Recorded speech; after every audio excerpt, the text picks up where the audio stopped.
समझ में आ रही कि 300 करोड़ इतनी बड़ी रकम पाकिस्तानियों के लिए कब हो गई। मेरे ख्याल से ये आप लोगों के लिए पीनट्स होने चाहिए थे, तभी मैं आया। Our ask is 2.5% for 5.5 crore. So today I'm here with an ask of 80 lakhs for 15% of business equity. हम यहाँ पे आए हैं 20% इक्विटी डाइल्यूट करने के लिए for 1.5 billion Pakistan rupees. We are offering 15% stake in our company in exchange of 9 million rupees. आज की वीडियो में हम शार्क टैंक के एपिसोड 3 की बात करेंगे, जिसमें 5 पिचेज आई, जिसमें से 3 को इन्वेस्टमेंट मिली और शार्क टैंक की हिस्ट्री में सबसे बड़ी इन्वेस्टमेंट आज के शो में हुई। ये मैं सिर्फ पाकिस्तान की बात नहीं कर रहा, पूरे दुनिया में जितना भी शार्क टैंक हुआ है उसकी सबसे बड़ी डील आज पाकिस्तान में हुई है, और वो हुई है $5.3 मिलियन की डील जो हुई है आज। उसके ऊपर भी हम बात करेंगे। इस एपिसोड में बहुत अच्छी अच्छी डील्स आई, सिवाय एक के, उसके बारे में हम बात करेंगे। लेकिन 4 जो पिचेस थी वो बहुत ज़बरदस्त थी, और मेरे ख्याल से चौथी को भी इन्वेस्टमेंट मिलनी चाहिए थी, लेकिन समहाउ उसको इन्वेस्टमेंट नहीं मिली क्योंकि वो प्रॉफिटेबल नहीं थे, लेकिन वो बिजनेस बहुत अच्छा था। तो चलें शुरू करते हैं। जो सबसे पहली पिच इस एपिसोड में आई वो एक बाबा जी थे। वो आए और उन्होंने कहा कि मुझे 300 करोड़ रुपया चाहिए और 3% के लिए चाहिए, यानी कि उन्होंने अपनी कंपनी की वैल्यूएशन 10,000 करोड़ कर दी। या आप समझ सकते हैं कि 100 अरब रुपया पाकिस्तानी जो है उन्होंने अपनी वैल्यूएशन कर दी। अब शार्क्स बड़े परेशान हो गए। उन्होंने कहा कि हो सकता है ये इतना बड़ा बिजनेस हो।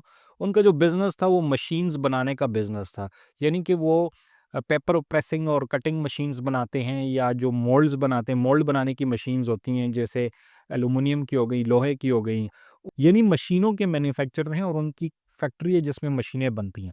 अब बिजनेस तो बड़ा अच्छा साउंड करता है, लेकिन अब जितनी उन्होंने वैल्यूएशन मांगी है इसके बराबर उनके पास कोई चीज़ भी होनी चाहिए। लेकिन पूरे साल में इन्होंने 6 से 8 मशीनें बेची हैं। अब आप खुद सोचें कि इनका कितना बड़ा 3 से 4 करोड़ रुपए का बिजनेस किया, और उसमें से इनका 1 करोड़ रुपया प्रॉफिट था, और इनके पास जो पूरी इन्वेंट्री पड़ी हुई वो 7 से 8 करोड़ रुपया पड़ी हुई है। अब बाबा जी ये कह रहे थे कि ये 300 करोड़ रुपए पाकिस्तानियों के लिए कब से इतने पैसे हो गए हैं, और मेरी जो वैल्यूएशन है वो 10,000 करोड़ है। शायद इतनी बड़ी वैल्यूएशन शार्क टैंक में आज तक कोई लेके ही नहीं आया। खैर, बाबा जी का एटीट्यूड भी और जगह पे था। जब उन्हें पैसे नहीं मिले तो वो कह रहे थे कि मतलब आप, मुझे नहीं पता था कि आप लोगों के पास इतने पैसे नहीं है। तो इस तरह की 2-4 बातें की। शार्क तो ऑलरेडी बायर हो चुके थे, क्योंकि वैल्यूएशन तो समझ ही नहीं आती ना। वैल्यूएशन का बहुत बड़ा मसला आ रहा है शार्क टैंक पाकिस्तान में। लोगों को वैल्यूएशन करना ही नहीं आती कि आपने कितने एक्स अपने प्रॉफिट का देखना है, या आपने ये सोचने की ये आइडिया बहुत बड़ा है तो इसके पैसे भी बड़े होने चाहिए। ऐसा नहीं होता। खैर, इनको पैसे नहीं मिले और ये पिच इधर ही खत्म। अच्छा जी, अब हम आते हैं दूसरी पिच पर। ये बहुत ज़बरदस्त पिच थी। इसमें जो फाउंडर थे वो बहुत ज़बरदस्त थे, और इनकी कंपनी काफ़ी बड़ी कंपनी होने वाले जाली है। इस कंपनी का नाम था मूव इट। जिस इंसान ने एक जगह से दूसरी जगह मूव होना होता है, चाहे उसका घर हो या ऑफिस हो, वो उस ऐप पर आता है। मूव इट ऐप का नाम है, और यहाँ पर 3-4 हज़ार ट्रक वाले मौजूद हैं। वो ट्रक वालों में से किसी एक को हायर करके, बिल्कुल करीम और ऊबर वाला मॉडल है, और जाकर अपना काम कर लेता है। और ये ऐप जो है वो कमीशन चार्ज करती है, 10 to 20% जो भी कमीशन होता है इनका। And we came up with the idea of Move It, an aggregator in Pakistan moving and shipping services. तो शार्क्स पिछले 3 साल में हमने 60 करोड़ रुपए का रेवेन्यू जनरेट किया है, moving thousands of tons of cargo. Sharks हम पाकिस्तान का एक जाना माना moving brand है। Actually, 2 of you over here have moved with us. So we're here today to ask you to come on board the Move It journey, which is expanding in Pakistan and growing into the Gulf region. इस company में 3 को founder थे, जिनके पास 72% का split था। 21% इन्होंने अपने already investment ली हुई थी, और इनके कुछ ईसॉप्स भी थे। ईसॉप्स का मतलब होता है कि अपने एम्प्लॉय को शेयर इन्होंने दिए हुए थे। इस कंपनी ने 3 साल में 60 करोड़ रुपया कमाया, और इसके अलावा इस कंपनी में तकरीबन 3 से 4 हज़ार ट्रक वाले मौजूद हैं। और अब इनकी डिमांड ये थी कि इनको 5.5 करोड़ रुपया चाहिए था 2.5% के हिसाब से, यानी कि इन्होंने अपनी कंपनी को 2.2 अरब रुपए का बना दिया था। यानी इन्होंने अपनी कंपनी को वैल्यू किया था 2.2 बिलियन रुपीस। ये कंपनी ऑलरेडी 17.5 करोड़ रुपया ले चुकी है इन्वेस्टर से। इन्होंने लास्ट टाइम जो इन्वेस्टमेंट उठाई थी वो 4 महीने पहले उठाई थी, जिसमें इन्होंने 5.5 करोड़ रुपया उठाया था। उसमें भी इनकी वैल्यूएशन ऑलमोस्ट सेम थी, 2.2 बिलियन रुपीस थी। Our ask is 2.5% for 5.5 crore. हम मार्केट में गिग इकोनॉमी को इनेबल करते हैं। We connect movers, laborers, vendors, drivers with services that businesses want and household customers want. मैंने तो आपकी सर्विस यूज़ की हुई है, आपसे ही मैंने डील किया था। Of course. मैंने आज तक टोटल 17.5 करोड़ रेस किया है सिंस 2021।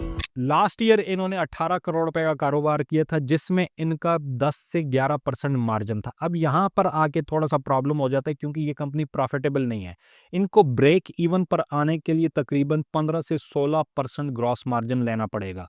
तो इस वजह से अभी ये कंपनी जो है कैश बर्न कर रही है। अब मसला ये है कि ये जो कंपनीज होती हैं ये बहुत ज़्यादा कैश बर्न करते हैं, यानी आप इसमें पैसा डालते हो, ये कंपनी वाले अपने जेब से पैसा लगा लगा के कंपनी को चला रहे होते हैं और किसी पॉइंट पर जाके ये अपनी कंपनी या बेच देते हैं या प्रॉफिटेबल हो जाते हैं, which ever the case is. बिल्कुल शुरू में इस तरह करीम ने भी किया था कि कस्टमर को एक्वायर करने के लिए उन्होंने बहुत सस्ती सस्ती राइड्स दे दी थी। जैसे ही आप ऐप से गाड़ी मंगवाते थे, अच्छी कोरोला गाड़ी आ जाती थी या होंडा सिविक गाड़ी आ जाती थी या होंडा सिटी गाड़ी आ जाती थी और आपको 100 या 200 रुपए में आपकी एक डेस्टिनेशन से दूसरी जगह ले जाती थी। वो इतना सस्ता था कि अगर आप अपनी गाड़ी पे भी जाते, आपके पेट्रोल से कम पैसों में आप करीम में जा सकते थे। तो वो कस्टमर एक्विजिशन का एक तरीका होता है।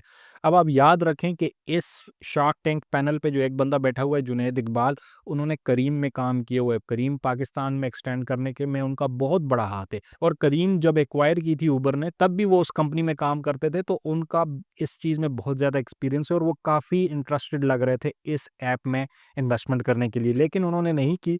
उसकी वजह उन्होंने बताई। ये बहुत अच्छा बिजनेस था और बहुत ज़बरदस्त पिच थी, लेकिन इन्होंने कैश बहुत ज़्यादा बर्न करना है, इन्होंने जाकर 3-4 साल बाद प्रॉफिटेबल होना है या किसी कंपनी ने आके इनको एक्वायर कर देना है। तो इस कंपनी का यही एंड रिजल्ट होना है। तो इस कंपनी में किसी शार्क ने इन्वेस्टमेंट नहीं की, लेकिन इनको अप्रिशिएट बहुत किया गया। शार्क का यही प्रॉब्लम था कि आपकी जो रिटर्न ऑन इन्वेस्टमेंट है वो बहुत बाद में जाकर मिलेगी, इसलिए किसी शार्क ने इसमें इन्वेस्टमेंट नहीं की। मेरे पास मुझे ये लगता है कि आप लोगों की जो वैल्यूएशन है वो काफ़ी हाई है और ये बहुत, दूसरी चीज़ ये कि ये बहुत लंबी रेस मुझे लग रही है कि ये इसमें बहुत लंबा डाइव इन करना पड़ेगा और इसका जो कैपिटल रिटर्न होगा, उसका जो एक ROI होता है वो बहुत लॉन्ग पिच है।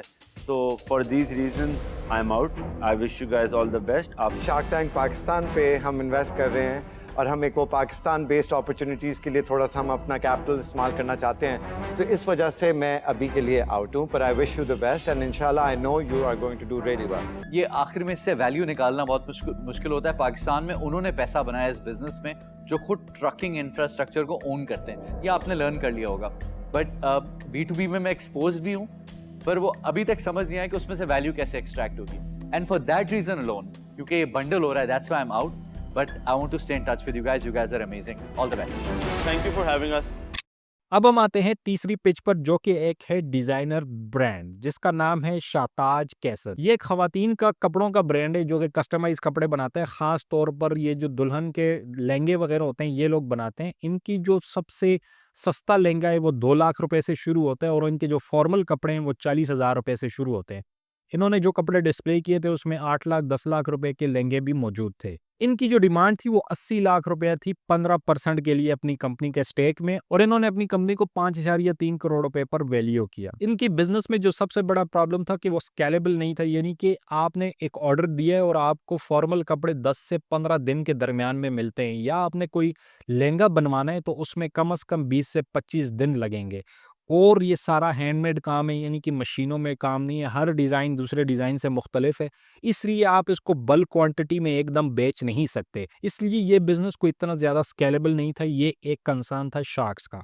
So today I'm here with an ask of 80 lakhs for 15% of business equity. करें तो इन्होंने 4 साल में 3.5 करोड़ रुपए का कारोबार किया, जिसमें पहले साल इन्होंने 80 लाख रुपया कमाया, दूसरे साल में इन्होंने 1 करोड़ रुपया कमाया, तीसरे साल में भी 1 करोड़ कमाया और चौथे साल में इन्होंने 60 लाख रुपया कमाया। ये बहुत नीश मार्केट है और अगर आपने इसको बहुत बड़ा बिजनेस बनाना है तो आपको डिज़ाइंस को स्टैंडर्डाइज करना पड़ेगा और आपको हाथों की बजाय मशीन्स पर जाना पड़ेगा। ये 2-3 कंसर्न थे शार्क्स के, लेकिन इनको ऑफर ज़रूर मिली है। अच्छा, इनको जो इनिशियल ऑफर हुई वो 40 लाख रुपया 20% के ऊपर हुई और 40 लाख रुपया लाइन ऑफ क्रेडिट की ऑफर हुई, जिसमें 7% रॉयल्टी की इनसे डिमांड की गई। रॉयल्टी के ऊपर हम ऑलरेडी बात कर चुके हैं, लेकिन मैं दोबारा समझा देता हूँ। 7% रॉयल्टी का मतलब ये कि इस बिजनेस ने पूरे साल में 1 करोड़ रुपए का बिजनेस किए तो अपने रेवेन्यू में से 7 लाख रुपए उठाकर वो इस इन्वेस्टर को वापस करेगी। तब तक वापस करती रहेगी जब तक 40 लाख रुपए पूरे नहीं हो जाते, और जितने टाइम के लिए ये लाइन ऑफ क्रेडिट यूज होगी उसमें इनको इंटरेस्ट भी देना पड़ेगा। तो ऑलरेडी इन्होंने 40 लाख रुपए की जब ऑफर की 20% के लिए, तो इन्होंने कंपनी को 8 करोड़ रुपए पर वैल्यू कर दिया। तो जो फाउंडर थी उन्होंने कहा कि लाइन ऑफ क्रेडिट जो है इससे मैं थोड़ी स्केप्टिकल हूँ, मुझे जो है आप पैसे ज्यादा देकर इक्विटी ज्यादा ले लेकिन मुझे क्रेडिट ना दें। उन्होंने कहा कि हम आपको 50 लाख रुपया देते हैं 20% के ऊपर, जिससे इन्होंने इनकी कंपनी की वैल्यू 2.5 करोड़ रुपया कर दी। 30% आपको वही 7% पर देंगे लाइन ऑफ क्रेडिट पे। जब उस्मान बशीर ने यह ऑफर दी तो दो मजीद शौक, फैसल और रुमाना ने भी कहा कि हम भी इसमें इसी वैल्यूएशन पर हम इन्वेस्ट करना चाहेंगे, तो उन्होंने भी इन्वेस्ट कर दी। और 3 शार्क्स की ये डील हिस्ट्री की सबसे बड़ी डील शार्क टैंक पाकिस्तान में हुई है, जिसमें $5.3 मिलियन की इन्वेस्टमेंट रेस की गई है। आज से पहले पूरे शार्क टैंक पूरी दुनिया में सबसे बड़ी इन्वेस्टमेंट शार्क टैंक यूएस में हुई थी, जो कि $2.5 मिलियन थी। अभी हम इस इन्वेस्टमेंट की बात करेंगे कि ये इतनी बड़ी इन्वेस्टमेंट कैसे हुई और ये पाकिस्तान से कैसे हो गई। तो जिस कंपनी में इतनी बड़ी इन्वेस्टमेंट हुई उसका नाम था सराफ। ये कमोडिटी सोर्सिंग कंपनी है। अब इसको हम समझते हैं कि ये कमोडिटी सोर्सिंग कंपनी क्या होती है। ये कमोडिटी सोर्सिंग कंपनी ऐसी है कि ये अफगानिस्तान में जाती है, वहां से माइंस को तलाश करती है, वहां से मिनरल निकालती है, जिसमें ऑनिक्स है, एक मार्बल की किस्म होती है, वो हो गया, कॉटन हो गया, लेड हो गया, इस तरह के मिनरल्स को वो निकाल कर लेके आती है, पाकिस्तान में बेचती है और चाइना में एक्सपोर्ट करती है। तो ये टोटल इनका बिजनेस है। इनके इस बिजनेस के 2 एस्पेक्ट हैं। पहला एस्पेक्ट ये कि ये अफगानिस्तान जाते हैं, वहां से अपने पैसों से ये चीजें खरीद कर लेके आते हैं और फिर यहाँ पर दूसरे कस्टमर को ये पाकिस्तान से बाहर या पाकिस्तान में बेच देते हैं।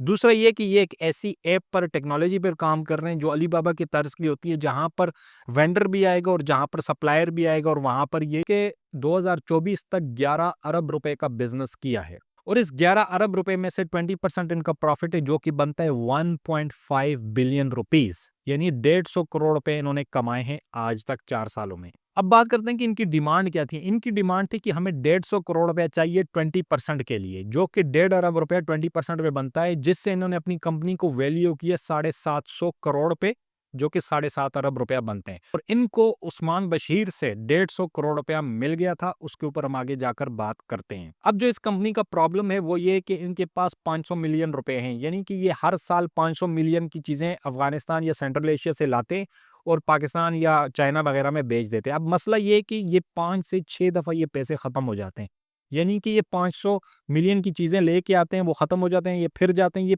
साल में 5 से 6 दफा ये काम करते हैं। इसलिए इनको वर्किंग कैपिटल चाहिए, तो इन्होंने 150 करोड़ रुपया मजीद मांगा।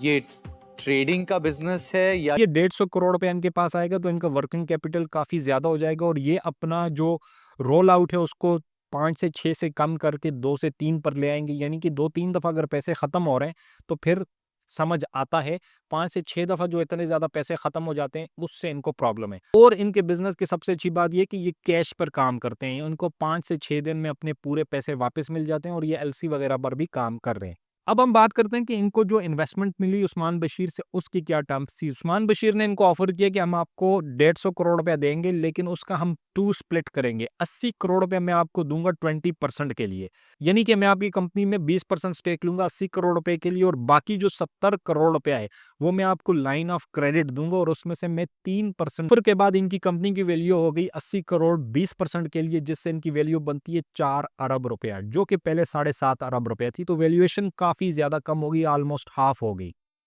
अब हम बात करते हैं कि 3% रॉयल्टी क्या होगी। रॉयल्टी के बारे में हम ऑलरेडी बात कर चुके हैं कि अगर ये 1 अरब रुपए का बिजनेस करेंगे तो उसमें से 3% पैसे उठा के वो उस्मान बशीर को तब तक वापस करते रहेंगे जब तक 70 करोड़ रुपया पूरा नहीं होता। और ये 70 करोड़ रुपया लाइन ऑफ क्रेडिट जो होता है वो इंटरेस्ट पर होता है, सूद पर होता है। ये बात आपने याद रखनी है। और इनकी डील होगी, और ये शार्क टैंक की हिस्ट्री की सबसे बड़ी डील थी। अगर आप इन पैसों को डॉलर टर्म में कन्वर्ट करें तो ये 150 करोड़ रुपया जो है 5.3 मिलियन डॉलर्स बनते हैं। शार्क टैंक ग्लोबल में और पूरी दुनिया में जितने भी शार्क टैंक हुए उसमें जो सबसे बड़ी डील थी वो 2.5 मिलियन डॉलर की थी। तो ये एक अमेजिंग चीज़ है कि पाकिस्तान का जो शार्क टैंक है, जिस पर काफ़ी लोग स्केप्टिकल थे, लोग समझ रहे थे इसमें क्या ही इन्वेस्टमेंट होगी, इसकी क्या ही वैल्यू होगी, उसने शार्क टैंक की तारीख में सबसे बड़ी इन्वेस्टमेंट रेज कर दी, और वो भी सिर्फ एक शार्क ने। अब हम बात करते हैं जो 5वीं पिच आई शार्क टैंक पाकिस्तान के एपिसोड 3 में उसके ऊपर बात करते हैं वो है यमकिंस फूड। ये बेबी फूड प्रोडक्ट है, यानी कि ये बच्चों के लिए बनाया जाता है, जो कि 6 महीने से बड़े बच्चे हैं उनके लिए बनाया जाता है। इसमें इन्होंने कहा है कि हमारा जो फूड है वो काफ़ी ऑर्गेनिक है, नेचुरल इंग्रेडिएंट्स इसमें हम यूज़ करते हैं और इसकी जो मिक्सिंग हम करते हैं वो बहुत अच्छी तरीके से करते हैं। इनका जो कंपिटिटर है वो सिरिलैक वगैरह है और इनकी जो प्राइस है वो सिरिलैक से थोड़ी कम है।